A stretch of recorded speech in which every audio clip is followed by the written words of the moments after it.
हाँ, south Africa में अभी वर्ल्ड चैंपियनशिप के लिए जा रही हूँ मैं। I am trying my best but the best is yet to come. तो सपने देखने का हक जो है ना वो हर किसी को होता है, लेकिन वो सपने पूरे करने के लिए जो शिद्दत चाहिए होती ना वो जुटा नहीं पाते। खाने में आपको ऐसी चीज़ें रखनी पड़ेंगी कि जो न्यूट्रिशियस हो अच्छे से, जैसे कि पनीर, छाछ, घी, या आपने बादाम, अखरोट, नारियल। आप नॉनवेज खाते हो तो चिकन, मटन, एग्स, फिश। ये जो है ना ये चीज़ें पिसती नहीं है, मीठी नहीं होती। तो ये प्रोटीन और फैट का कॉम्बिनेशन होती है। जैसे आपके सेल्स, आपके ब्रेन सेल से लेके नाखूनों से आपके बालों तक सभी सेल्स आपके क्या है, मेम्ब्रेन एक तरह का फैट है और उसके ऑर्गेनल्स जो है ना वो प्रोटीन है। सो पिंडी ते ब्रह्मांडी ऐसे मराठी में कहावत है कि जो अंदर है वो जो बाहर दिख रहा है उससे सिमिलर आप खाओगे तो आपके शरीर भाव बढ़ेंगे, आपके बीमारियां नहीं बढ़ेंगी। और मेरा वो मोटिवेशन बन गया कि मुझे इंटरनेशनल जीतना है, क्योंकि मैं जीतूंगी ना तो हमारा राष्ट्रगान जो है वो बजेगा। 2023 में मैं इंडिया की पहली ऐसी महिला बनी कि जो मास्टर लिफ्टर होके भी ओपन में बेस्ट लिफ्टर ऑफ इंडिया बनी।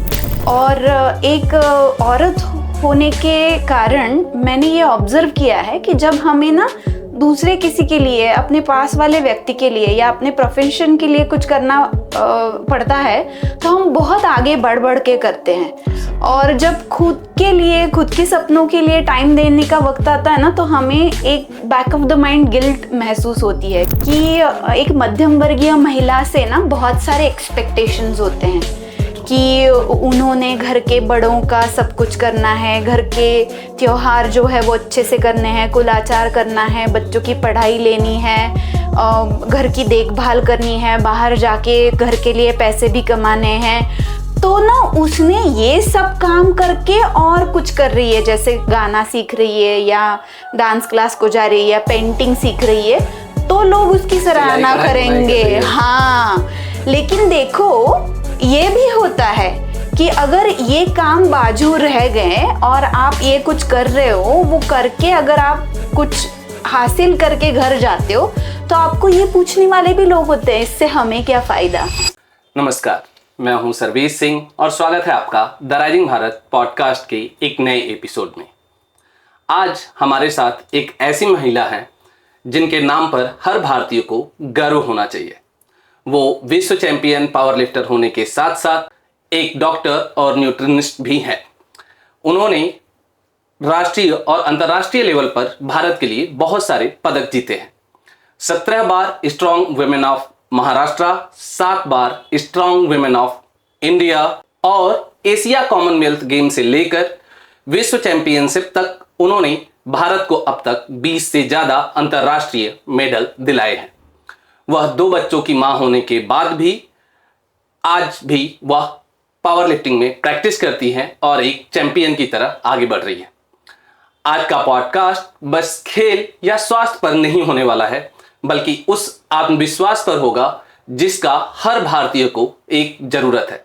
तो दोस्तों, इस एपिसोड को आप लास्ट तक जरूर देखें, क्योंकि यह आपके जीवन को बदल सकता है। आइए मिलते हैं डॉक्टर सार्वरी इनामदार से। हेलो मैम, नमस्ते। नमस्ते। कैसी है मैम? मैं एकदम मस्त मजे में हूँ, आप कैसे हो? मैं भी बढ़िया हूँ मैम। मैम, आपके बारे में बहुत सारी चीज़ें हैं जिसके बारे में हम बात कर सकते हैं, लेकिन सबसे पहले एक आपका वीडियो क्लिप वायरल हुआ था जिसमें कि आप साड़ी पहन करके वेट लिफ्टिंग कर रही थी। तो वो कहाँ से आया, क्या इंस्टिंक्ट था, उसके बारे में एक बार बताइए। तो ये बात तब की है जब लॉकडाउन में जिम्स बंद थे। और मैं 2016 साल से कॉम्पिटिटिव पावर लिफ्टिंग करती हूँ।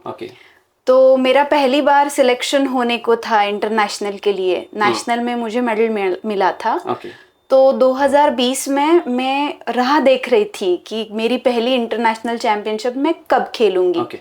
लॉकडाउन की वजह से जिम सब बंद हो गए और मेरी प्रैक्टिस जो है वो पूरी बंद हो गई। घर में भी कभी बच्चे को पीठ पे उठा के, कभी जो पुलअप का बार लटकाया था घर पे उस पे, लेकिन कितने दिन करूंगी ना। वेट उठाने के लिए जो वेट्स चाहिए वो तो फ्लैट में 5वें माले पे हो नहीं सकते। और सोशल डिस्टेंसिंग के उस टाइम में दारू की दुकानें खुलवा दी थी पर जिम्स बंद थी। अभी सोचो, मैं एक महाराष्ट्रियन मिडिल क्लास लड़की हूँ जिसका घर परिवार है, मैं डॉक्टर हूँ, मेडिकल के स्टूडेंट्स को मैं पढ़ाती हूँ और मैं बताती हूँ कि अच्छा खाना, एक्सरसाइज करना, अपना रूटीन अच्छा रखना, इससे इम्यूनिटी बढ़ती है। तो जिस चीज से इम्यूनिटी बढ़ती है और लोग स्वस्थ रहते हैं वो बंद है, और जिससे कुछ फायदा नहीं है, नुकसान ही नुकसान है, वो इकोनॉमी चलाने के नाम पे चल रहा है। सही बात है। तो जिम्स रीओपन हुए और उसी दिन हमारे घर में फैमिली फंक्शन भी था। तो I don't like to miss my workouts. तो जिस दौरान मैं घर पे बैठ के फ्रस्ट्रेट हो रही थी, जो करना है वो कर पा रही थी लेकिन कॉम्पिटिटिव लिफ्टिंग नहीं कर पा रही थी। तो मेरे जो बाकी के देशों में होने वाले कॉम्पिटिटर्स हैं, वो उनकी घर की गराज जिम में कहीं जाके खुद अकेले ऐसे उनकी प्रैक्टिस चल रही थी। एंड आई वॉज फ्रस्ट्रेटेड कि क्यों मेरे साथ ये क्यों हो रहा है। वहाँ पे भी मुझे लगा था कि खुद का एक छोटा सा ही भी तो एक सेटअप चाहिए कि जहाँ पे मैं प्रैक्टिस कर सकूं, लेकिन तब तो वो कुछ नहीं था। और मैं प्रोग्राम के लिए रेडी हुई, साड़ी पहनी थी, मेरे कुछ पुशअप पुलअप के सेट बाकी थे और निकलने को 5 मिनट टाइम था। तो as we Indian girls are very good at changing roles, हमें ये भी करना होता है, वो भी करना होता है, वी स्विच लाइक दैट। तो मैं साड़ी पहनती हूँ, ये मेरे लिए नेचुरल है। मैं सिर्फ साड़ी पहनती हूँ ऐसा नहीं है, लेकिन वो जो होता है ना, साड़ी पहनने वाली औरतों के पीछे वो हमें या तो किचन में दिखती है या ऑफिस में। उनका मसल मास इतना ज्यादा है, उनकी बोन डेंसिटी इतनी ज्यादा है कि साड़ी पहनने वाली लड़की भी पुशअप पुलअप, एक तो पुशअप पुलअप कितने सारे पुरुषों को भी नहीं आते। सही बात है। तो वो था मेरे मन में चल रहा था कि जिम रीओपनिंग्स का वो सेलिब्रेशन मोड भी था। और मेरी छोटी बहन जो है वो, उसको नाइटमेयर है उसका वो, कि मेरे शादी के दिन पे भी शायद सुबह ये ऐसे साड़ी पहन के जिम में जाके आई होगी। तो वो एक जो लाइफस्टाइल है उससे आया हुआ नेचुरली वो एक वीडियो था कि जिसमें हमेशा मैं ये पोर्ट्रे करती हूँ कि जब आपको स्वास्थ्य का ख्याल रखना होता है तो उसके लिए अच्छा खाना है, वजन उठाना है, व्यायाम करना है, तो वो जेंडर स्पेसिफिक नहीं होता। कुछ चीजें जो होती है वो एज अ ह्यूमन बीइंग सबके लिए प्रेशियस होती है, करना जरूरी होती है। सो वो नेचुरली हो गया, लोगों को पसंद आया, उन्होंने सराहना की और उनको काफी अच्छा भी लगा कि your ethnicity, your background, your language, your gender is no bar to what your human body and mind can do and achieve। तो ये है छोटी सी स्टोरी इस वीडियो के पीछे की।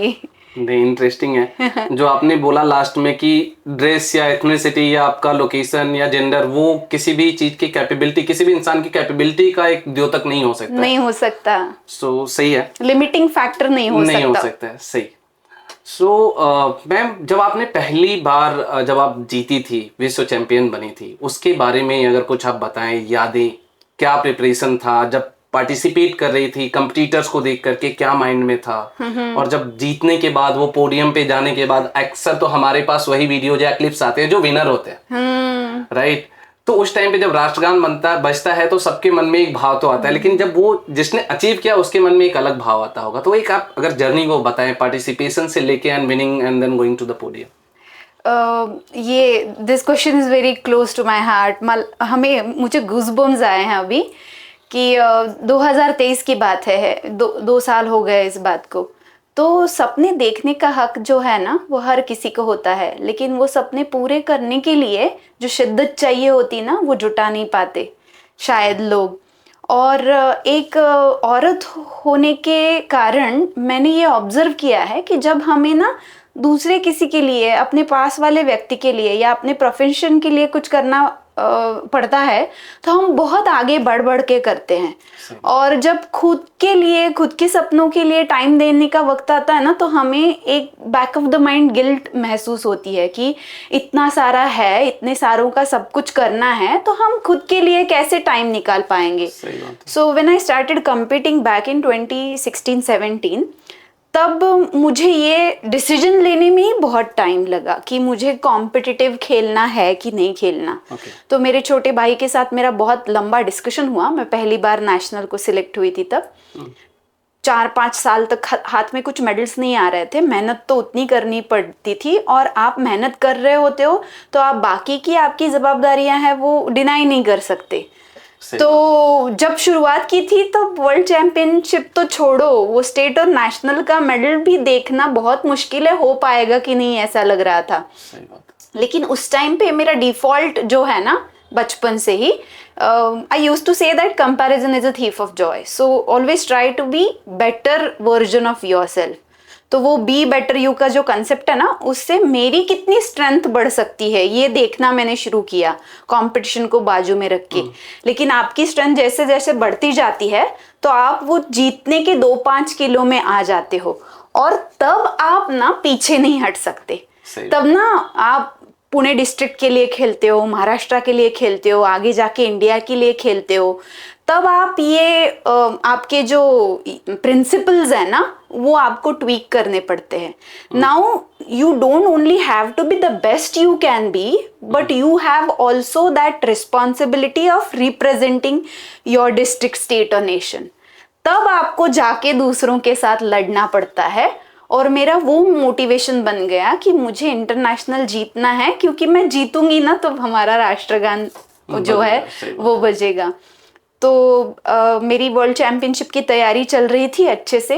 2023 में मैं इंडिया की पहली ऐसी महिला बनी कि जो मास्टर लिफ्टर होके भी ओपन में बेस्ट लिफ्टर ऑफ इंडिया बनी। और वो पूरा साल बहुत मेहनत चली, और वर्ल्ड चैंपियनशिप के जस्ट कुछ हफ्तों पहले मेरा हैमस्ट्रिंग टेयर हो गया ड्यूरिंग प्रैक्टिस। और मुझे ऐसे लगा कि वो कहते हैं ना कि नसीब जो है वो परीक्षा लेता है आपकी कठिन समय पर। तो उस वक्त मेरे घर वाले जो हैं, मेरी माँ, मेरे हस्बैंड, मेरे बच्चे, मेरे पिताजी, मेरे फ्रेंड्स, फैमिली, वो सब मेरे पीछे बहुत डट के खड़े हुए। उन्होंने मुझे ये समझाया कि अब इस स्टेज पे आपका सिलेक्शन हुआ है, आप तैयारी कर रहे हो, तो आप क्या परफॉर्म करोगे, मेडल क्या आएगा, ये मायने नहीं रखता। खुद को जुटा के वहाँ ले जाना मेरे लिए बहुत कठिन था। और देखो, I was at my lowest, लेकिन मैंने वहाँ पे जाके मेरा बेस्ट दिया, मेरा उस टाइम का बेस्ट दिया। I still have to achieve the thing which will make me proud. वो मेरा ऑप्टिमल वाला जो वो अभी तक हुआ नहीं है, लेकिन वो एक टाइम था कि मेरी टोटल सबसे आगे दिख रही थी एक साइड पे, दूसरे नंबर पे और तीसरे नंबर पे ब्रिटिश लड़कियां थी, जो तीसरा नंबर हांगकांग वाली को मिला। तो वो जो होता है ना इंडिया का झंडा ऊपर, फिर ये ब्रिटिश यहाँ, और यहाँ वो जब वो मैंने देखा, मैं पोडियम पे खड़े रो रही थी, और सामने ऑडियंस में मेरी माँ भी मेरे साथ जो है वो उन्हें उनके अश्रु जो है वो थम नहीं रहे थे। So that was the like peak of what, like my every effort I put in, every injury I went through, every sacrifice me and my family made, तो सब चला जाता है। वो बोलते हैं ना कि खेल में बहुत सारा पॉलिटिक्स है, और हम देश के लिए खेलते हैं, लेकिन बहुत सारे लोगों को उसका कुछ भी नहीं होता। तो वो फ्रस्ट्रेट करने वाली जो चीजें हैं ना, वो बस इस पल के लिए सब कुछ ऐसे वहां पे महसूस हुआ था, and I am still working for that. नहीं, नाइस। वो जो आपने बोला कि नहीं, ये सारे जो कठिनाइयां या मुश्किल होते हैं वो उसी पल के लिए होता है, और उसी के बाद अप्रिसिएशन मिलता है, तालियां बजती हैं, न्यूज़पेपर्स में नाम आते हैं। क्योंकि पार्टिसिपेशन तो हर साल बहुत सारे लोग करते हैं, लेकिन सेलिब्रेशन उसी के नाम का होता है जो जीतता है। बाकी तो सब वो किताबों में रह जाते हैं, मतलब कहीं कागजों में रह जाते हैं। सो मैम, आपने एक इवेंट में 350 kg का टोटल जो क्यूमुलेटिव वेट था वो उठाया था, और वो शायद उस टाइम का वर्ल्ड रिकॉर्ड था, राइट? नहीं, एशियन रिकॉर्ड जो है ना, एशियन रिकॉर्ड स्क्वाट, और 10-12 national records. Current national record holder मेरे कैटेगरी में मैं हूँ। एशियन रिकॉर्ड्स भी मेरे नाम पे रह चुके हैं। अगर कृपा हुई भगवान की तो वर्ल्ड रिकॉर्ड तक जल्दी पहुंच पाएंगे, होपफुली। हमारे सबकी शुभकामनाएं रहेंगी। शायद वो जल्दी होने वाला भी है, साउथ अफ्रीका में बोल रही थी ना? हाँ, साउथ अफ्रीका में अभी वर्ल्ड चैंपियनशिप के लिए जा रही हूँ मैं। I am trying my best, but the best is yet to come. नहीं, सही है।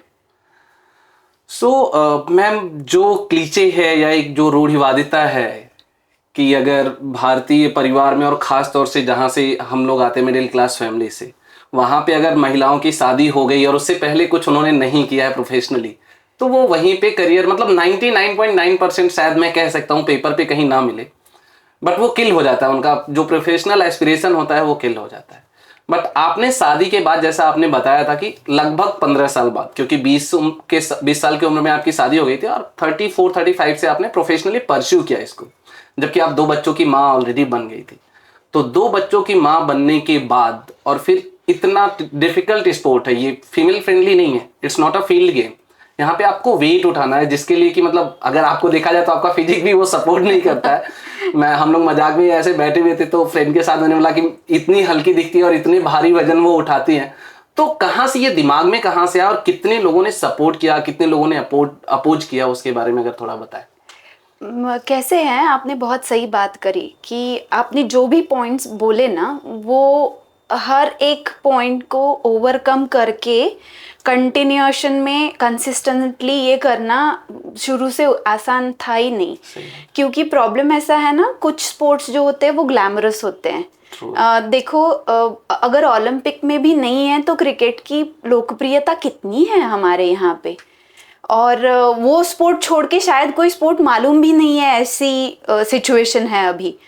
और हमारे यहाँ पे वो एक ये है कि आपने इस्तेमाल किया वर्ड कि प्रोफेशनली परस्यू करना, so this can't be my profession, क्योंकि मैं अर्न नहीं कर रही हूँ इससे, तो और भी मुश्किल हो जाता है। क्योंकि लोगों को सरकारी नौकरी या पुरस्कार वगैरह कुछ तो चाहिए होता है, और मैं इस मुकाम पे मैंने ये खेल चालू किया है कि I am already a professional health care provider, doctor हूँ प्रोफेशन से। मैं आयुर्वेद पंचकर्म सेंटर चलाती हूँ, न्यूट्रिशन और एक्सरसाइज भी सिखाती हूँ। तो वो जो है ना कि एक मध्यम वर्गीय महिला से ना बहुत सारे एक्सपेक्टेशंस होते हैं कि उन्होंने घर के बड़ों का सब कुछ करना है, घर के त्योहार जो है वो अच्छे से करने हैं, कुल आचार करना है, बच्चों की पढ़ाई लेनी है, घर की देखभाल करनी है, बाहर जाके घर के लिए पैसे भी कमाने हैं। तो ना उसने ये सब काम करके और कुछ कर रही है, जैसे गाना सीख रही है या डांस क्लास को जा रही है या पेंटिंग सीख रही है, तो लोग उसकी सराहना करेंगे। हाँ, लेकिन देखो ये भी होता है कि अगर ये काम बाजू रह गए और आप ये कुछ कर रहे हो, वो करके अगर आप कुछ हासिल करके घर जाते हो तो आपको ये पूछने वाले भी लोग होते हैं, इससे हमें क्या फायदा। ये आयरनी है कि आप जब तक हमारा सब कुछ नहीं कर लेते तब तक आप बाहर जो कर रहे हो उसकी कुछ कीमत नहीं है। सही बात है। और आप कर रहे हो नहीं कर रहे हो, रिस्पेक्टिव ऑफ दैट, आपकी जो इंडिविजुअलिटी है वो आपने अगर ली प्रायोरिटी पे तो शेम किया जाता है। कि जैसे अभी सोचो, सिंपल सी बात है, नवरात्रि है, गणपति उत्सव है, तो अगर मैं मेरा ट्रेनिंग कर रही हूँ, क्लिनिक जा रही हूँ, कॉलेज में जहाँ पे पढ़ा रही हूँ वहाँ पढ़ा रही हूँ, तो एक तो आपको ऐसे रिलेटिव मिलेगा ही। आपके घर पे गणपति नहीं होता, फिर आप आरती नहीं करते, आपने घर पे मोदक नहीं बनाए। मैं बोलती हूँ कि मैं लोगों को अच्छा खाना कैसे, मोदक भी डाइट वाले कैसे बनाते ये मैं सिखाती हूँ, लेकिन मैं घर पे क्या करती हूँ, त्योहार मनाती हूँ कि नहीं मनाती हूँ, इसमें आप मुझे जज करोगे तो वैसे भी आपके ओपिनियन को मेरे हिसाब से कोई वैल्यू है ही नहीं। पर ये ओपिनियटेड लोग होते हैं ना, ये महिलाओं को पीछे खींचते हैं। वो हमेशा उनका व्यक्तित्व है ना, वो क्या सर्विस प्रोवाइड कर रही है उस पे तोलते हैं, जो बहुत गलत बात है। औरत भी इंसान होती है, सही बात। वो भी कुछ मेहनत करती है तो उसको भी सपोर्ट की जरूरत होती है, इनफैक्ट ज्यादा होती है, क्योंकि पहले ही महिलाओं का ग्रूमिंग ऐसे किया गया है कि वो खुद को प्रायोरिटी पे नहीं रख सकती।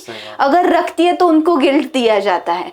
तो मेरे जैसे प्रिविलेज्ड बैकग्राउंड की लड़कियां जो है वो अगर कुछ करती हैं आगे आके तो फैमिली फ्रेंड्स उनको सपोर्ट करते ही हैं, लेकिन दिखता है वैसा गोड़ी गोड़ी कहीं पे भी नहीं होता।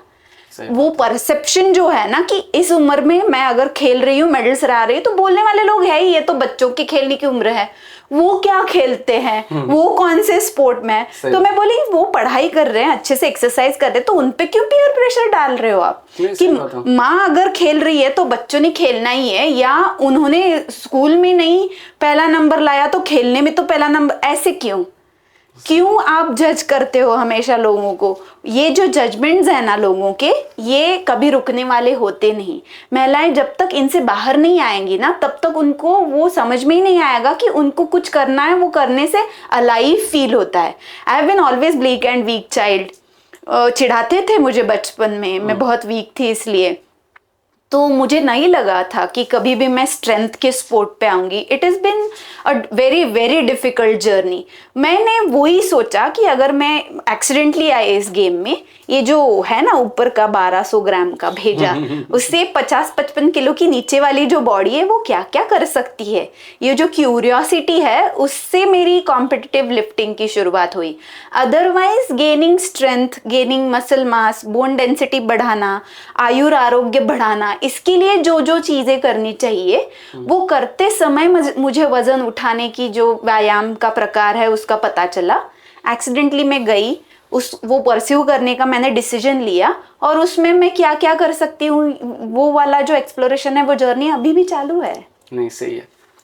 सो मैम, आपका प्रोफेशन भी रहा है क्योंकि आप आयुर्वेद डॉक्टर भी हैं, तो क्योंकि आपका प्रैक्टिस तो पहले ही स्टार्ट हो गया था जब आप प्रोफेशन में आई, मतलब पावर लिफ्टिंग में, तो ये आपको कैसे हेल्पफुल रहा? क्योंकि डाइट आपको पहले से पता था, बहुत सारे जो लाइफस्टाइल की चीज़ें होती है जिससे आपका बॉडी बेटर हो सकता है, वो सारी चीज़ें पता थी, तो वो आपको कैसे, आपके खेल में कैसे हेल्प किया? ये बहुत ही अच्छा सवाल है। तो शुरुआत कैसे हुई? मेरा जो छोटा भाई है ना, वो मेरा बड़ा बच्चा और मेरा भाई, इनमें 7 साल का ही डिफरेंस है। तो देखो, मेरा बड़ा भाई 7 साल के बाद मेरा बड़ा लड़का, और उसके 3 साल बाद मेरा छोटा लड़का। तो वो छुट्टियों में हम सब एक साथ घर पे मेरे कुछ मस्ती कर रहे थे। तो वो बोल रहा था कि मैं योगासन, प्राणायाम और चलने फिरने जैसी फिजिकल एक्टिविटीज जो है, तो वो तो बहुत पहले से कर रही हूँ, सूर्य नमस्कार वगैरह। तो उसने मुझे पूछा, चलो दीदी एक काम करते, ताई बोलता है वो मुझे, कि पुशअप्स की कंपटीशन लगाते। तो मैंने बोला मुझे नहीं आते पुशअप्स, देख तो ले, एक तो कर लेगी, और मुझे नहीं आया। तो उसने मुझे बहुत चिढ़ाया। तो फिर मुझे वो एक मन में रह गया कि मुझे ऐसे लगता है मैं स्ट्रांग हुई हूँ क्योंकि मैं एक्सरसाइज कर रही हूँ, अच्छे से खा रही हूँ। तो फिर बच्चे जब थोड़े बड़े हो गए तो इन्होंने मुझे बोला, मेरे हस्बैंड जो है उनको जिम का बहुत शौक है, था पहले से ही। तो जब 4th स्टैंडर्ड में छोटा बच्चा गया तो स्कूल का ड्यूरेशन थोड़ा बढ़ता है ना, वो बोले मेरे साथ जिम चलो। तो मैं बोला मैं उनको पैसे दे के उनका वजन उठाने नहीं आऊंगी, और मैं वो मेरा वैसा बन गया बॉडी, तो वो लड़कियां होती है, लड़के होते बॉडी बिल्डर, तो वो हंसने लगे। I was a professional in the field of like health sector, doctor हूँ मैं, और मेरे भी मिसकंसेप्शंस थे। मुझे ऐसे लग रहा था कि साइकिल चला रही हूँ, बच्चों के साथ ट्रेकिंग के लिए जा रही हूँ, सूर्य नमस्कार, स्किपिंग जंप्स इतने अच्छे कर लेती हूँ, और इतनी मोटी भी नहीं हूँ, 2 बच्चे होके भी फिट हूँ, तो मुझे क्या जरूरत है करने की। लेकिन वो बोले, तो उनके साथ में गई, वहां पे जैसे लड़कियां करती है जुम्बा योगा की बैच, स्पिनिंग के बैच, वो करके मैं खुश थी। लेकिन मेरा ना फिर आउटडोर एक्सीडेंट में एल्बो डिसलोकेट हो गया, जिसकी फिजियोथेरेपी के लिए मुझे डंबल पकड़ के खड़ा रहना था कुछ टाइम पे। ये सीधा नहीं हो पा रहा था, हाथ ट्रैक्शन देना था बेसिकली उसको नेचुरली। तो वेट सेक्शन में जाने के बाद मैंने कुछ लोगों को देखा, वो डबल बार डिप्स कर रहे हैं, पुलअप्स कर रहे हैं, तो मैंने इनको पूछा ये मुझे आ सकता है क्या? तो वो हंसने लगे, वो बोले वो डबल बार डिप्स पे खड़े तो रह के दिखाओ 30 सेकंड के लिए। और मैं खड़ी हुई और ऐसे लटपटा रही थी। मैं बोला मुझे तो ये करना है। तो जब I am a doctor, I was suppose to know it all, but that was not the case. फिर ये ट्रेनर बोल रहा है कि आपको प्रोटीन पाउडर पीनी है, वो बोल रहा है कि आप ये नहीं खा रहे हो तो ये कैसा होगा। तो मैंने क्या किया, वो मेरी जो है ना जिज्ञासा, वो फिर से वो जो है ना उसको चालना मिली। तो मैंने क्या किया, मेरा MD स्वस्थ वृत्त हुआ है, MA संस्कृत भी किया है मैंने, so I am a double post graduate. तो वो मेरे थोड़ा ऐसे हुआ कि यार अगर मुझे नहीं है पता ना तो मुझे करना है इसमें. सो आई स्टार्टेड री लर्निंग थिंग्स. मैंने कुछ कोर्सेज किए, शॉर्ट टर्म ड्यूरेशन के डिप्लोमास किए, और मैंने अपने जो आयुर्वेद के ग्रंथ है ना वो फिर से उस नजरिए से देखने शुरू किए. तो चरकाचार्य सुश्रुताचार्य ने बहुत लिख के रखा है, वाग्भट में भी, बलम व्यायाम शक्त्या परीक्षित, जैसे कि बल की परीक्षा करनी है तो व्यायाम कितना कर सकता है वो इंसान देखना चाहिए. या फिर कुकुटो बल्याणाम मांसम बलवर्धनियानाम, खाने की जो घृत है, स्नेह है, जो 4 वो कैसे शक्ति बढ़ाते हैं, रिकवरी करते हैं. तो मैंने वो चीजें जो है ना वो फिर से पढ़ने के बाद ऐसे लाइटें लगती है ना दिमाग में, वैसे शुरू हुआ.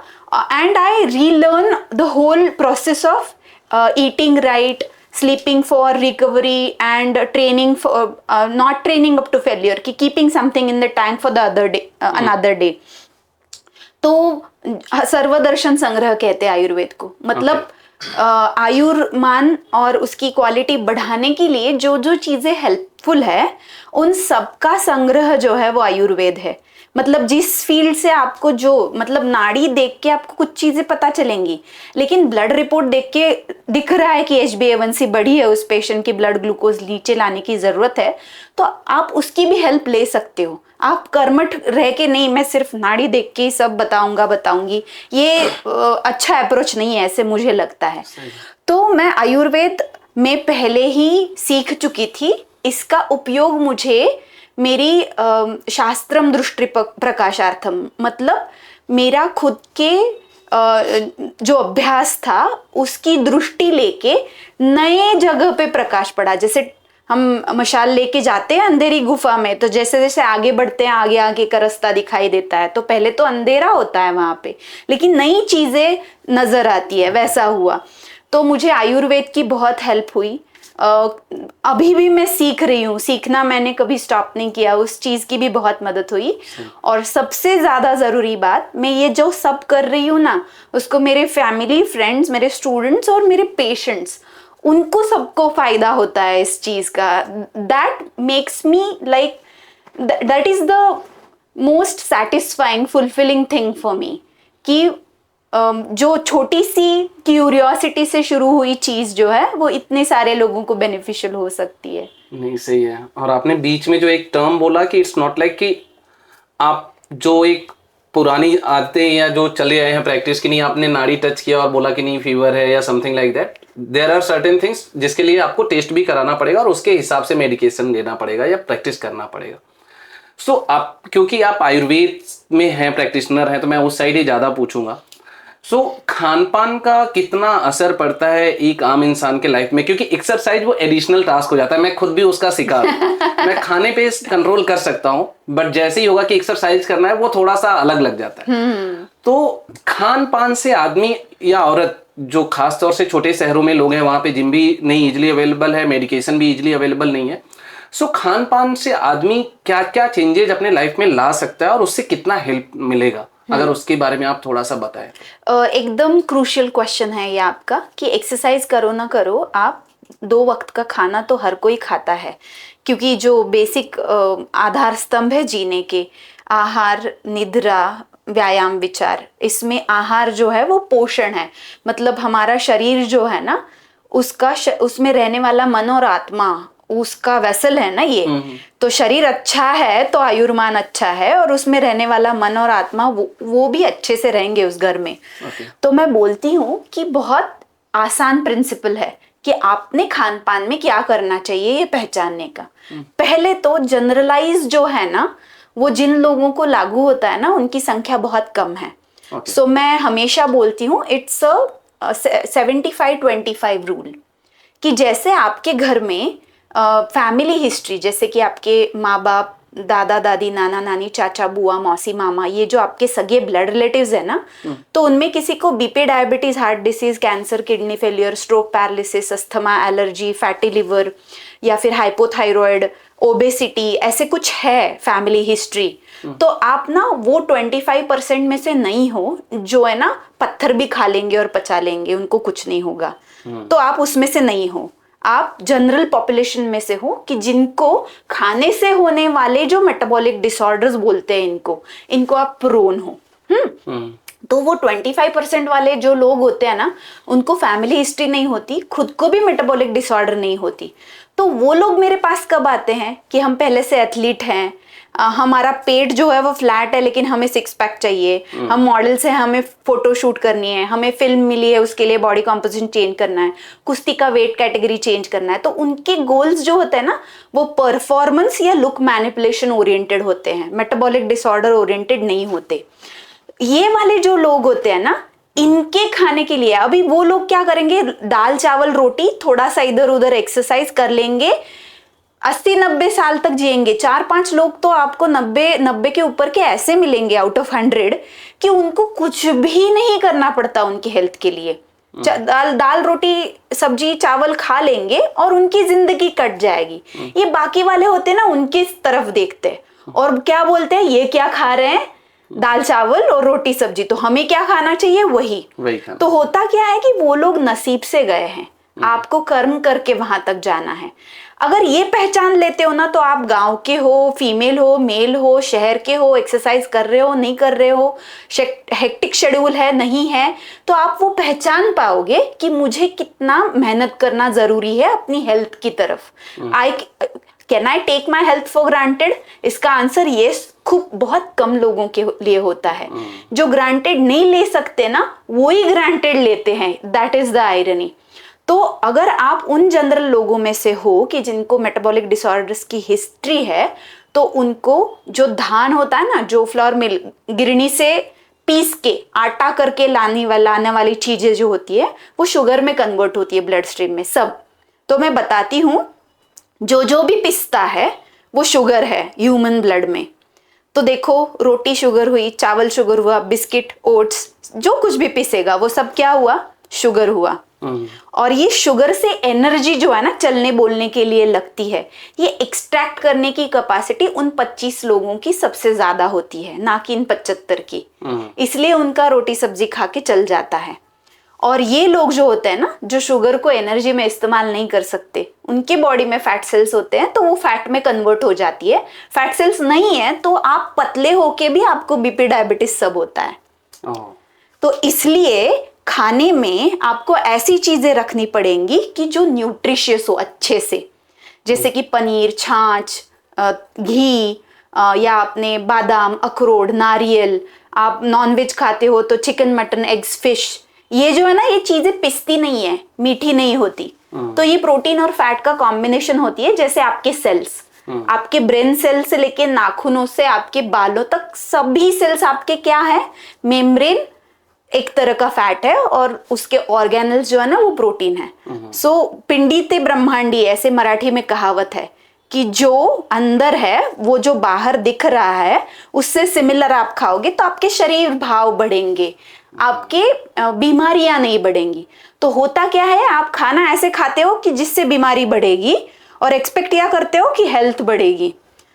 तो मजे की बात यह है कि ये वाले 25 लोग हैं ना, ये आपको बताने को अगर बैठेंगे कि आपने क्या खाना है, तो वो क्या कहेंगे, फल फूल खाओ, सब्जी खाओ, चावल थोड़ा कम करो, रोटी खाओ। और मैंने तो ये देखा है कि घर में बनाते हो वो समोसे, खिचड़ी, साबूदाने की सब खाओ। अभी देखो समोसे, साबूदाने की खिचड़ी, ये सब क्या है, पेड़ पे उगने वाला है। तो ये सब अलग अलग, ओट्स मत खाओ, पोहा खाओ, क्या कर लिया, चावल ही है ना, दोनों पेड़ पे ही उगते हैं। तो कुछ शुगर मीठी है, कुछ तीखी है। जैसे कि आलू की सब्जी तीखी लगती है लेकिन स्टार्च है वो, तो ब्लड में क्या बनेगा, शुगर बनेगा। समझ पा रहे हो? yes. और शुगर को एनर्जी में नहीं कन्वर्ट कर पा रहे हो तो एनर्जी नहीं बनेगी तो क्या बनेगा, डिसीज बनेगा। फैट सेल्स है तो फैट बनेगा, नहीं है फैट सेल्स तो इरिटेशन बढ़ेगा और डिसीज बनेगा। आपकी बोन्स वीक हो जाएंगे, डायबिटीज होगा, ब्लड प्रेशर होगा, या फिर फैटी लिवर होगा, कुछ ना कुछ तो होगा उस शुगर का, क्योंकि फेंक नहीं सकते ना बाहर।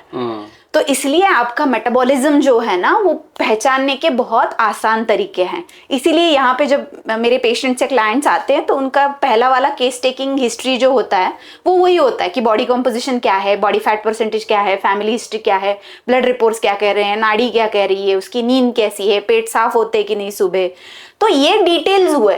लेकिन आप अगर रोटी, नॉर्मल इंडियन डाइट क्या है, रोटी, सब्जी, दाल, चावल, ये खा के आपका चल रहा है अच्छे से, तो शायद आपको बड़े गोल्स नहीं है तो मेरी जरूरत है नहीं, लेकिन आपको पहचान में आया है कि मेरा नहीं चल रहा है ये खा के ठीक, तो ये सोचने की जरूरत है कि हम अलग अलग नाम के शुगर खा रहे हैं या रियली न्यूट्रिशियस फूड खा रहे हैं। समझ पा रहे हो? समझा। हमें लगता है कि हम शुगर छोड़ दिए तो शुगर छोड़ दिए, बट अल्टीमेटली हम कहीं ना कहीं से खा रहे हैं, और खास तौर से जो भी पिसी हुई चीजें खा रहे हैं उसमें सब में किसी न किसी रूप में शुगर है। हाँ, राइट। सो आपने बताया तो बहुत डिटेल में दो चीजें, जो एक तो निकला कि नहीं, जो भी पिसी हुई चीजें खा रहे हैं हम लोग वहां से शुगर मिलता है, चाहे वो मैदा हो, आटा हो, बेसन हो, कुछ भी है। दूसरा है कि जो आपने मराठी में कहावत की, हिंदी में जो उसका आपने मीनिंग बताया कि जो चीजें बाहर जैसी दिखती है अगर वैसा हम खा रहे हैं तो हम ज्यादा स्वस्थ रहेंगे। सो कोई ऐसा 3 या 5 डाइट जो जनरल पब्लिक यूज कर सके, मान लो जो आपके पास नहीं आ सकता या गांव में नहीं जा सकता, और बहुत सारी महिलाएं बस इसके लिए नहीं जाती क्योंकि उनको पड़ी ही नहीं है अपनी, जबकि आयरन डिफिशियंसी और हीमोग्लोबिन की कमी तो सबको है, भर भर के हैं, फीमेल्स में तो भर भर के। तो उनके लिए ऐसा क्या लाइफ में कुछ चेंजेस कर ले और क्या खान पान में शामिल कर ले जो इजीली घर पे अवेलेबल हो, अगर वो आप बता देंगी तो शायद से ऑडियंस को मेरे ज्यादा हेल्प होगा। तो एक बात ध्यान में रखनी है कि ना, मैंने अभी बताया कि शक्कर, प्रोटीन और फैट, मेजरली ये 3 चीजें जाती है खाने में से शरीर में। तो जो भी अनहेल्दी होता है ना, वो फैट और शक्कर का कॉम्बिनेशन होता है। कुछ भी ले लो, गुलाब जाम ले लो, पेढ़े ले लो, मिठाई ले लो, आइसक्रीम ले लो, कुछ भी ले लो कि जो अनहेल्दी है कोट एंड कोट, वो किसका कॉम्बिनेशन है? Fat and sugar. करेक्ट। अभी आपको कुछ चीजें सूझ रही है कि जो फैट एंड शुगर का कॉम्बिनेशन है, कि जैसे डालडा और मैदा से बनने वाली चीजें। समझ पा रहे हो? yes. तो अभी आयुर्वेद के हिसाब से जो फैट होता है ना, अच्छा वाला फैट, वो हमेशा एनिमल सोर्स से आता है, जैसे घी, पाया सूप या फिर चिकन का सूप, ये एनिमल ओरिजिन के हैं, सब भाई बहन है ये। तो ये चीजें ना योगवाही होती है, आप जिसके साथ खाओगे ना उसके गुणधर्म बढ़ाएंगे। अच्छा। तो आप तूप शक्कर रोटी खाओगे तो क्या हुआ कॉम्बिनेशन? ये रोटी की शक्कर, ऊपर की शक्कर या गुड़, और उसमें घी, तो ये वाला कॉम्बिनेशन कैसे हुआ? जो अनहेल्दी चीजें हैं उसका घर में बनाया हुआ प्रारूप, कि जो बच्चों को खिलाया जाता है। सही बात है। हाँ, तो फिर मैं बोलती हूँ कि लोग बोलते हैं हम शक्कर नहीं खाते, हम गुड़ वाली चाय पीते हैं। तो अभी समझ पा रहे हो, दो चीजें अलग नहीं है, गुड़ और शक्कर अलग नहीं है। हाँ, तो घर पे जब महिलाएं खाती है तो होता क्या है, उनको बताया जाता है कि ना खजूर घी में भिगो के खाओ, तो खजूर क्या हुई? शक्कर हुई, आयरन बढ़ाने के लिए। तो मैं कहती हूँ कि हीमोग्लोबिन जो होता है ना, वो हीम मतलब आयरन और globin is protein, protein deficiency उनको ज्यादा होती है, इसलिए एनर्जी नहीं रह पाती। तो डेफिशिएंसीज के लिए शुगर में कोटेड जो मिनरल्स, विटामिन्स है, वो लेने के बजाय अच्छा वाला अन्न है ना, कि जैसे कुछ लोग बहुत सस्ते होते हैं, कुछ लोग अंडे खाते हैं, वो खा सकते हैं, नहीं खाते हैं वो बादाम अखरोट तो खा ही सकते हैं। सही बात है। तो हेल्दी क्या है और हेल्दी का कॉम्बिनेशन क्या है? तो महिलाएं क्या करेंगी? अच्छा खाना पकाएंगी, अच्छा सामान लाएंगी और बच्चों को, हस्बैंड को, सास ससुर को खिलाएंगी, खुद नहीं खाएंगी। सही बात है। और रूखी सूखी रोटी खा लेंगी, और फिर कहाँ से पोषण मिलेगा? तो ये नहीं करना चाहिए। जो अच्छी चीजें हैं वो अच्छी मात्रा में आप खाते हो और बुरी चीजों को उनके साथ मिक्स नहीं करते हो, तो पोषण अच्छे से बनता है। और फिर उससे जो ताकत आती है ना, आपका शेड्यूल कितना भी हेक्टिक हो, आप एक्सरसाइज और स्लीप के लिए टाइम निकालते हो, आपकी प्रोडक्टिविटी बढ़ती है। इसलिए सिर्फ महिलाओं ने नहीं, सभी लोगों ने अच्छा खाना अगर खाया ना, तो इंसान को जो प्रोडक्टिविटी चाहिए होती है फुलफिल्ड लाइफ जीने के लिए, उनको अपने आप अंदर से मिलती है। You get busy but happy busy, not stressed busy. सही बात है। और वो दोनों में जमीन आसमान का अंतर है। लेकिन मैम, मैं वो एक क्या बोलते हैं शॉर्ट आंसर चाहिए मुझे, जो मैंने पूछा कि किचन में जो इजीली अवेलेबल हो, वो 3 या 5 ऐसी चीजें क्या है जो कि है बट उसको मिक्स करके अनहेल्दी बना दिया जाता है? अच्छा, अनहेल्दी चीजों का एग्जांपल चाहिए, हेल्दी चीजों का चाहिए? हेल्दी चाहिए। क्या होता है कि है तो हेल्दी चीजें, बट जो आपने बोला कि उसको घी रोटी चीनी दे दिया तो वो अब अनहेल्दी हो गया, जबकि घी अगर अकेले से खाते थे तो वो हेल्दी था। तो अभी देखो, एक कुल के जो है ना, मैं बताती हूँ, अगर पनीर खाते हो आप तो पनीर और घी एक ही कुल का है। तो घी में बनाया हुआ पनीर हेल्दी हुआ। 5 चीजें जो खानी चाहिए: आलमंड, वॉलनट मतलब बादाम, अखरोट, नारियल। नारियल तो भगवान के लिए फोड़ते ही हैं, कितने सारे लोग तो हर शनिवार को भी फोड़ते हैं, तो हफ्ते में 2 बार फोड़ो, अकेला खा जाओ, श्रीफल बोलते हैं उसको संस्कृत में। तो वो एक ही फल है कि जो प्रॉस्पेरिटी का प्रतीक है। देखो, कुछ काम करना है अच्छा तो नारियल फोड़ेंगे, घर में नारियल लगाएंगे, अगर गोद भराई करनी है तो उसमें भी नारियल देंगे, अगर पूजा करनी है तो नारियल लगाएंगे। तो बादाम, अखरोट, अपना नारियल, उसके बाद छाछ, मक्खन, पनीर, और खा रहे हो तो एनिमल से आने वाले जो प्रोडक्ट्स है ना, जो पोषक है, अंडे, चिकन, मटन, फिश, वो भी घी या घी के पास में जाने वाला है कोकोनट ऑयल। तो ये वाली अभी तो 15 हो गई, 5 नहीं। ये चीजें जो है ये खाने में चाहिए। ये तो हो गया कि क्या क्या खाना चाहिए। ऐसी क्या चीजें हैं जो नहीं खानी चाहिए, जो कि लोग रोज खाते हैं? जैसे उसमें एक तो चाय पीने वाला जो आदत है, कोल्ड ड्रिंक पीने वाला आदत है कि नहीं, कुछ हैवी खाया तो कोल्ड ड्रिंक पी लेते हैं, उससे डाइजेशन अच्छा हो जाएगा। राइट। तो ये वाली चीजें जो हैं उसको अगर पॉइंट्स में बता दें आप, जो कि लोग डेली खाते हैं और नहीं खा करके भी थोड़े स्वस्थ हो सकते हैं, बेटर हो सकता है। तो ये बेसिक क्वेश्चन है, इसको समझने के लिए मैं आपको एक उदाहरण देती हूँ। भगवान की हम आरती उतारते हैं, उसमें कपूर जब जलता है ना तो वो ऐसे करके जल जाता है। कितनी 2-3 सेकेंड लगते हुए और वही आप जब समई होती है दिया, जो तेल का या घी का होता है, वो बहुत देर तक चलता है। वैसे हमारे शरीर में ना एनर्जी देने के लिए 2 सिस्टम्स है, एक शुगर ओरिएंटेड है, एक फैट ओरिएंटेड है। तो हर एक के शरीर में बहुत सारा फैट होता है और वो बाहर निकल नहीं पाता एनर्जी के लिए, क्योंकि ऊपर से आप शुगर दिए जा रहे हो। तो ये वाली चीजें है ना कि आपको एनर्जी के हाई और लो हैं, तो आपने ऐसी चीजें खानी है कि जिससे सस्टेनेबल एनर्जी मिले। कि जो चीजें मैंने बताई खानी चाहिए। जो नहीं खानी चाहिए उसमें तो मैं बोल रही हूँ ना, मैं बोल रही हूँ अगर रोटी और चावल ये भी शुगर है, तो जो शुगर वाला कोल्ड ड्रिंक है और पैकेट में आने वाले नूडल्स है, उसकी तो बात ही नहीं आती। लोग ना हेल्दी बिस्किट्स खाते हैं, लो कैलोरी वाले, वो भी गेहूं से ही बनते हैं या मल्टीग्रेन से बनते हैं आजकल। तो वो पिसने वाली चीजें हैं ना। तो बेसिक अंडरस्टैंडिंग ऑफ न्यूट्रिशन जो है ना, वो अगर आपको है कि कोल्ड ड्रिंक नहीं पीना है, बाहर का खाना नहीं खाना है, घर पे पकाया हुआ खाना है। तो मेरे पास ऐसे पेशेंट्स है कि जो घर पे ही 2 बार का खाते, बाहर पिज्जा बर्गर खाने नहीं जाते, फिर भी उनको ये सब मेटाबॉलिक डिसऑर्डर्स है। क्यों? कुछ लोग बोलते कि नॉनवेज खाने से बीमारी होती है, फिर वेजिटेरियन लोगों को क्यों होती है? सब में एक चीज कॉमन है, वो लोग भर भर के मात्रा में क्या खा रहे हैं? फ्रूट जूस पिए जा रहे हैं। फ्रूट जूस क्या है? शुगर है। आप बोल रहे हो कि एनर्जी ड्रिंक शुगर है, मैं तो बोल रही हूँ फ्रूट जूस भी शुगर है। तो हेल्दी होके ये नहीं ये पियोगे। मैं बहुत सारे फ्रूट्स खाता हूँ, हो गया फैटी लिवर। अल्कोहल कभी पिया भी नहीं था, क्योंकि वो शुगर वहां जाके बैठ रही है। तो आप जो समझ रहे हो कि घर की रोटी सब्जी और चावल आपके लिए हेल्दी है, किस बेस पे? अगर आप उच्च 25% में से हो कि जो शुगर का एनर्जी के लिए इस्तेमाल करते हैं, तो और नहीं हो तो आपको जो हेल्दी है सो कॉल्ड, वो भी अनहेल्दी हो जाएगा। वो भी अनहेल्दी हो रहा है। तो मैं हमेशा ये एग्जाम्पल देती हूँ कि ये जज करना है आपको आपके खुद के बारे में। समझो एक घर है कि जो पत्थर का बना हुआ है, एक ईंटों का बना हुआ है और एक शीशे का बना हुआ है, और आप उस घर में खड़े हो और आपके खुद के हाथ में पत्थर है और आप मारे जा रहे हो वो पत्थर। आपका घर अगर पत्थर का है और पत्थर फेंक के मारे जा रहे हो, कुछ नहीं होगा उसको, कोई नुकसान नहीं। ईंट का होगा तो उसको कुछ कोच आ जाएंगी, कुछ खड्डे पड़ जाएंगे। लेकिन समझो आपकी घर कांच की दीवारों का है और आप पत्थर मारे जा रहे हो, तो क्या होगा? टूटेगा। तो सिर्फ आपको वो पहचानना है कि आप कितना अब्यूज कर सकते हो खुद की एनर्जी सिस्टम का। तो आपको पता चल जाएगा कि जिनके लिए बहुत ज्यादा अनहेल्दी जो चीजें हैं, वो हेल्दी के नाम पे लोग खाए जा रहे हैं।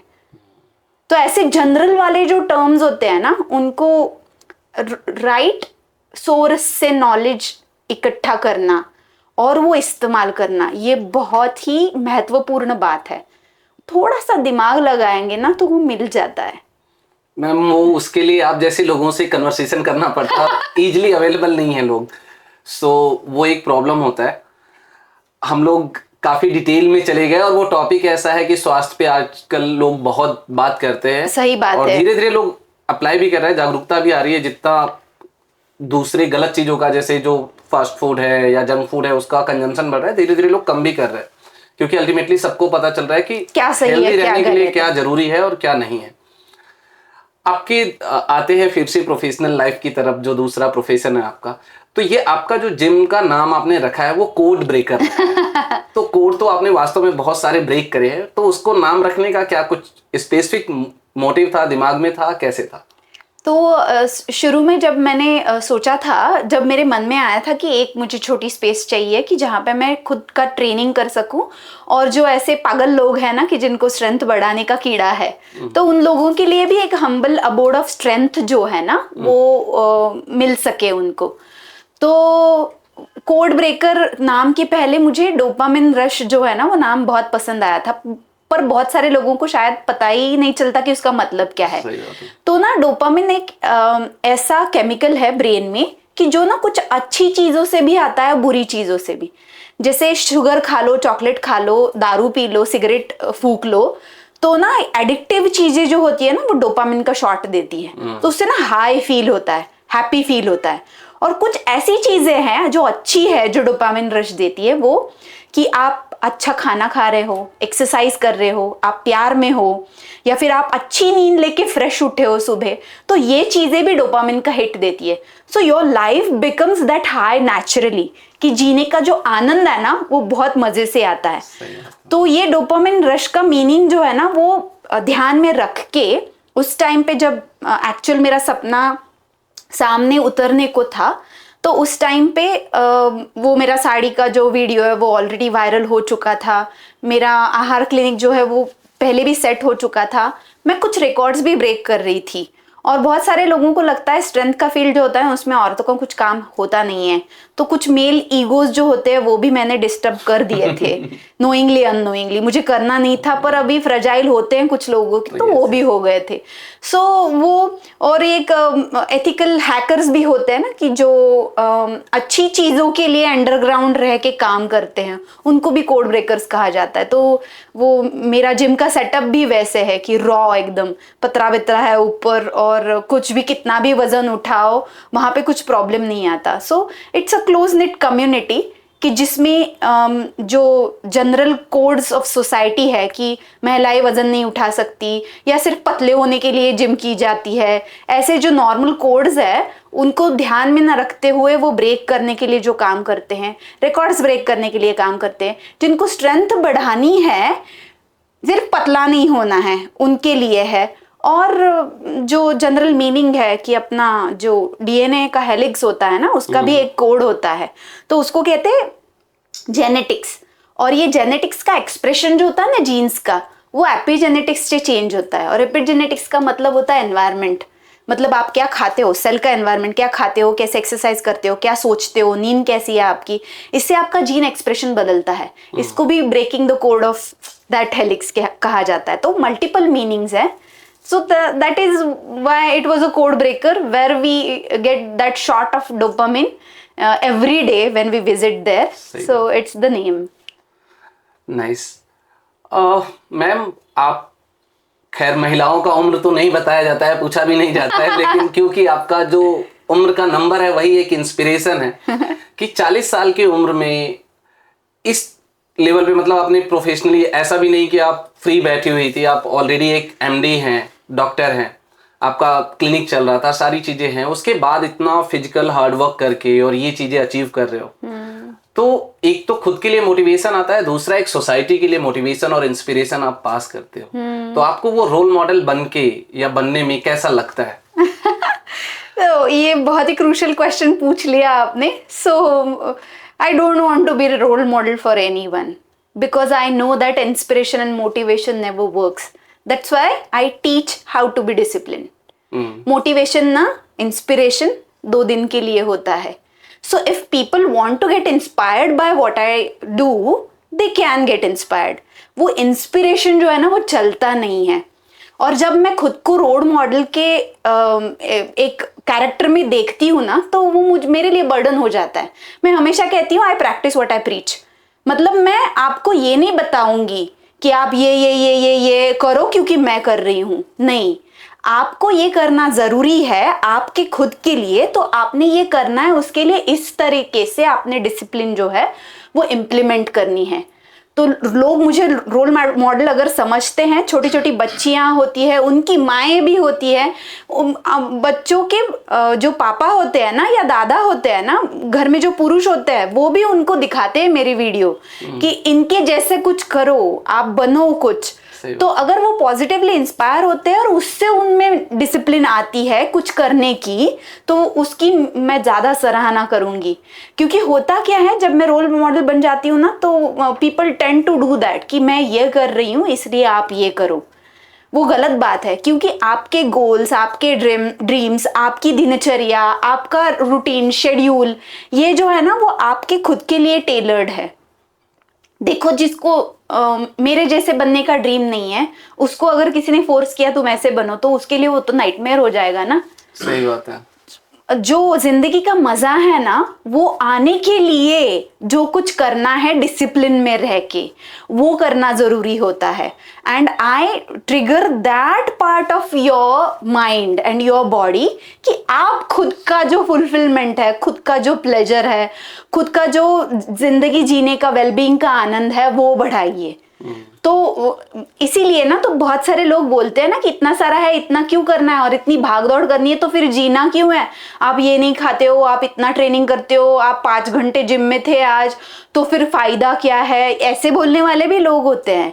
सो मैं जो करती हूँ वो मेरी जिद है, इसलिए करती हूँ. मुझे लोग अगर रोल मॉडल समझते हैं तो मेरे लिए गर्व की बात है. But I am humbled by that thing. I'll never like उनको जताऊंगी नहीं मैं कि मैं ये हूँ, मैं वो हूँ और आप मेरे साथ ऐसे बिहेव करो और आपने ये करना चाहिए. नहीं, लोग सलाह लेने के लिए क्यों आते हैं? क्योंकि मैं उनको ये बता पाती हूँ कि उन लोगों ने एक्चुअली क्या करना है. क्या चाहिए.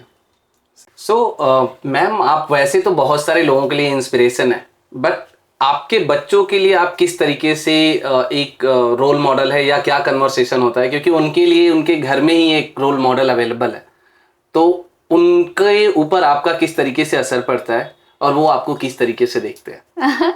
ये जो क्वेश्चन है ना, ये हर एक माँ के लिए बहुत क्लोज टू हार्ट क्वेश्चन है. तो मुझे बहुत क्यूरियोसिटी है कि मैं जब सामने नहीं हूँ तो ये क्वेश्चन जब पूछेंगे आप मेरे बच्चों को, तो वो जवाब क्या देते हैं वो जानने में मुझे जेन्युइनली इंटरेस्ट है. बट मैं आपको बताऊंगी मैं क्या सोचती हूँ.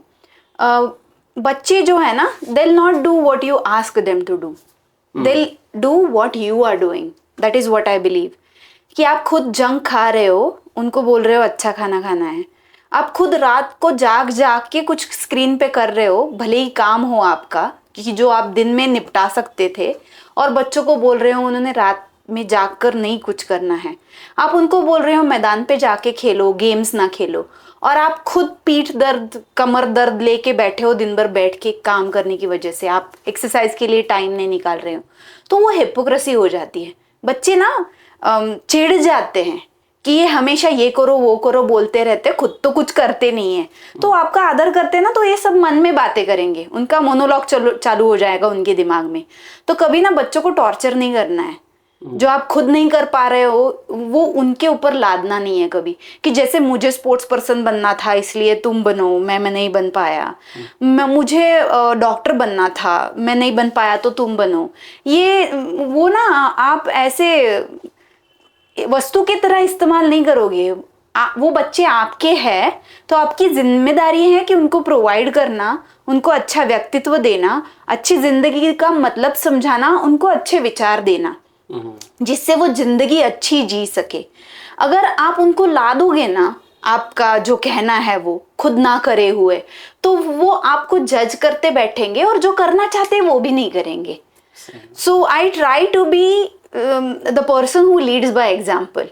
कि अगर मैं उनको बोलती हूँ ना कि आप अच्छा खाना खाओ, आप अच्छे से एक्सरसाइज करो, होता है उतनी पढ़ाई करो और रात को ठीक से सो। तो मेरा उनकी तरफ से एक्सपेक्टेशन क्या है कि आप अच्छी जिंदगी जियो।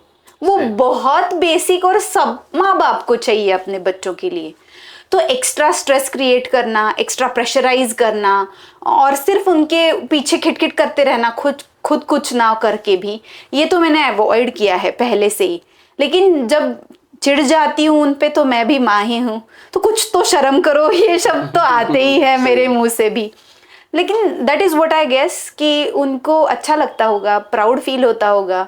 क्योंकि मैं मेरे मेडल्स जीत के जब आई थी तो मेरा बड़ा बच्चा था, वो 18-19 साल का था, तो उसने मुझे उठाया था जैसे उसके पापा ने उठाया था वैसे। तो I felt proud, I felt emotional. वो खुद की जिम्मेदारी लेना जो है वो बाकी बच्चों से जल्दी सीखा उन लोगों ने। क्योंकि मेरे घर के जो काम है जो मैं उनके लिए पर्सनली करती थी, वो उनको खुद को जिम्मेदारी उसकी उठानी पड़ी। तो अभी भी कुछ भी माए मैं बोलती हूँ कि हाथ में जाके उनके दे दिए खाना, तो खुद का खाना खुद लेके खाना, खुद का ख्याल खुद रखना, खुद का टाइम टेबल फॉलो करना। दे ग्रू अप लाइक फास्ट। उन्होंने उनकी खुद की जो जिम्मेदारी, अभी आज भी देखा आपने, छुट्टी थी उसको, लेकिन वो सेटअप के लिए, आपको हेल्प करने के लिए मेरे कहने पे यहाँ पे आया था। तो वो जो कनेक्शन है ना हार्ट टू हार्ट बच्चों के साथ का, वो मुझे ज़्यादा मैटर करता है। क्योंकि मेरे बच्चे 2 हैं पर उनके लिए माँ तो एक ही हूँ ना मैं। तो वो मेरी जिम्मेदारी बनती है कि ये मेरे कोख से आए हुए मेरे बच्चे हैं, तो उन्होंने हेल्दी फुलफिल्ड लाइफ जो है वो जीनी है। तो उसके लिए क्या क्या कर सकते हैं, इस खोज में मेरा ये जो जीवन प्रवास है वो चालू है।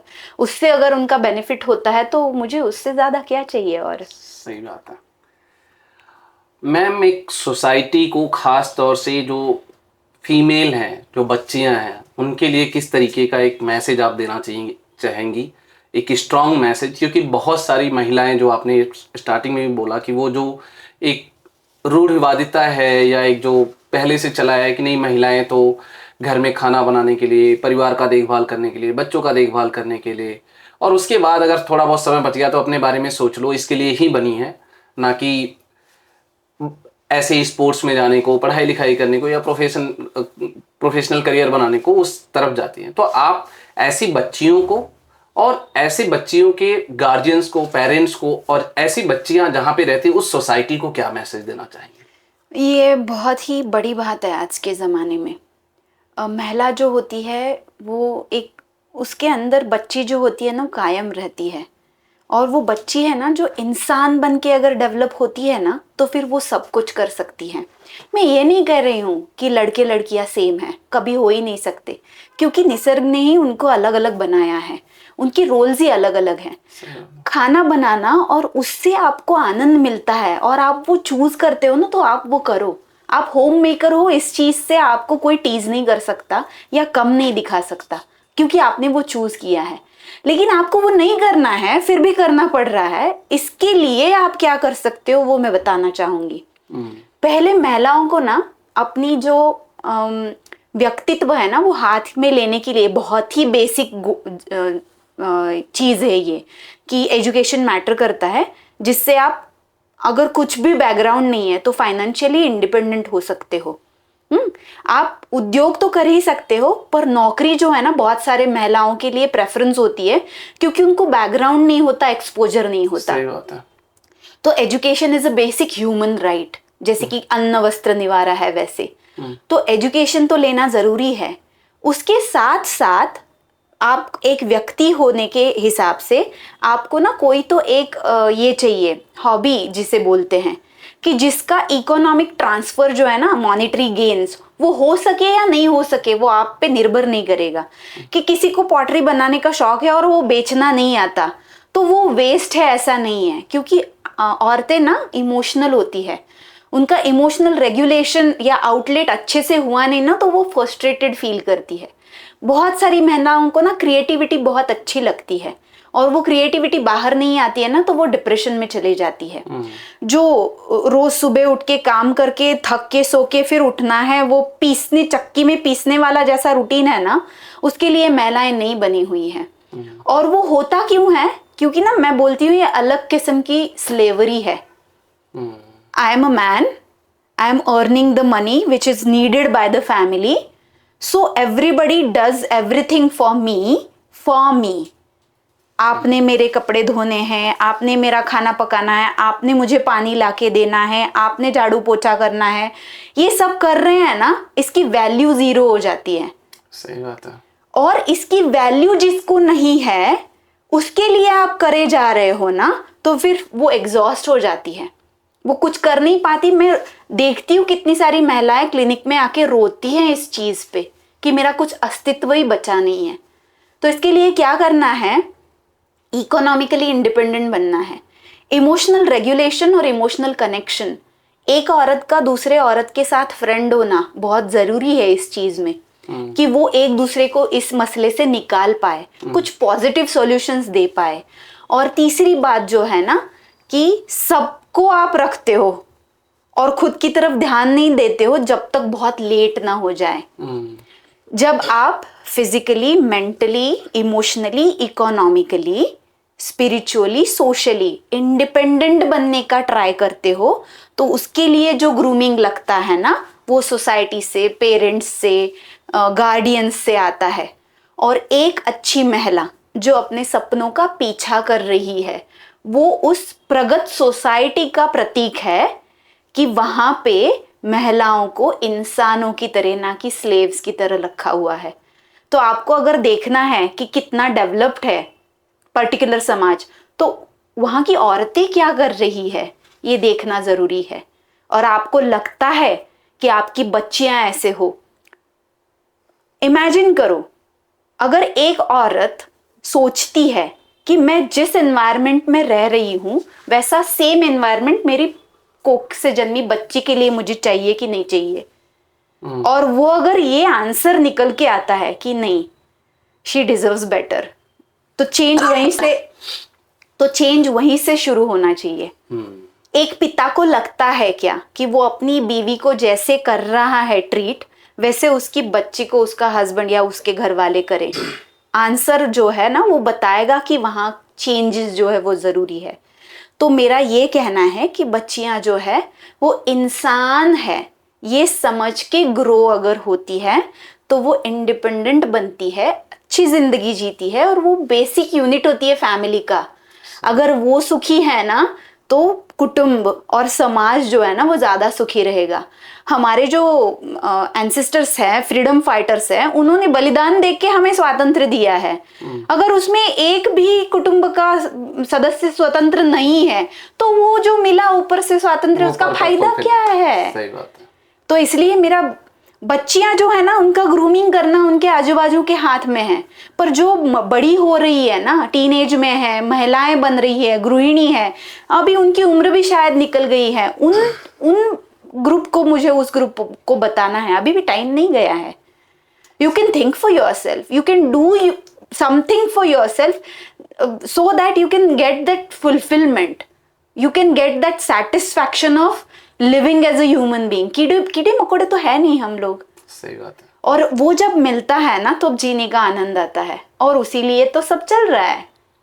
नहीं, बहुत ही जैसा मैंने चाहा था, मतलब जो स्ट्रांग मैसेज, तो काफी स्ट्रांग मैसेज आपने दिया है कि अपने आप को इंसानों की तरह खुद महिलाएं देखें, बच्चियां देखें, और समाज भी उनको उसी तरीके से देखे। और जो 2-3 क्वेश्चन आपने बोला कि खुद से पूछ लो और उसका आंसर जैसा मिलता है आपको खुद पता चल जाएगा कि समाज किस तरीके से है। तो काफ़ी अच्छा मैसेज था मैम। एक लास्ट मैसेज एक जनरल ऑडियंस के लिए, वो चाहे स्पोर्ट्स में जाना चाह रहा हो, या हेल्दी रहना चाह रहा हो, या सोसाइटी के बेटरमेंट के लिए किसी भी तरीके से सोच रहा हो, उसके लिए आपका एक मैसेज राइजिंग भारत पॉडकास्ट के ऑडियंस को प्लीज़। तो मैं ये कहना चाहूँगी कि लोग कहते हैं कि वो लोग बहुत किस्मत वाले होते हैं जो सपने देखते हैं, उनके पीछे भागते हैं और उन्हें पूरा करते हैं। मेरा ये कहना है कि उन सपनों के पीछे भागने वालों को और उनको पूरा करने वालों को किस्मत से ज्यादा ना उन्होंने की हुई मेहनत जो होती है, क्योंकि ना जो काम चाहिए ना वो करने के लिए थोड़ा कम कष्ट लगता है, लेकिन जो चाहिए उसके लिए जो नहीं चाहिए वो करना पड़ता है ना, उसको गट्स लगते हैं। तो never stop dreaming, whatever you want to do, keep that kid in you alive. अगर आप वो क्यूरियोसिटी जागरूक रखते हो, इंसान हो जानवर नहीं हो इसका भान रखते हो, और जिंदगी में कुछ बनना है, कुछ करना है जिससे मुझे जीने का मजा आए, दारू सिगरेट पी के नहीं, एक्सरसाइज करके, अच्छा खाना खा के, जिससे खुद का और अपने पास के एक व्यक्ति का भी फायदा हो सके ना, तो वो अच्छा काम है। वो अच्छा जिंदगी जीने वाले जो लोग हैं ना, उनसे अच्छा समाज बनता है। तो it's a big thing for me कि if you take that message कि आप खुशी से जियो, जिससे एक भी इंसान आपके पास का खुश हो सके, तो वो चीज आपने जरूर करनी है। उसमें आप खुद को बाजू में रख के दूसरे को खुश करने का ट्राई करोगे तो खुद तो हो गए ना दुखी। सही बात है। तो वो जोत से जोत मिलाते चलो वाला जो संदेश है ना, वो मैं देना चाहूंगी कि अगर कोई अच्छा कर रहा है तो उसको सपोर्ट करो, नीचे मत खींचो, और खुद का जो अच्छा करना है ना उसके बारे में हमेशा बैक ऑफ द माइंड वो रखो कि मुझे क्या करने से वो फुलफिलमेंट या खुशी जो है वो मिलेगी। Thank you so much ma'am, thank you. अगर आपने यह एपिसोड लास्ट तक देखा है तो इसको ज़्यादा से ज़्यादा लोगों तक शेयर करें, खास तौर से महिलाओं और बच्चियों के साथ शेयर करें, क्योंकि इसी सब मैसेज से एक सशक्त समाज बनेगा, एक सशक्त भारत बनेगा और हम सब लोग एक अच्छा लाइफ जिएंगे। और अगर आपने हमारे चैनल को अभी तक सब्सक्राइब नहीं किया है तो सब्सक्राइब जरूर करें। Thank you so much.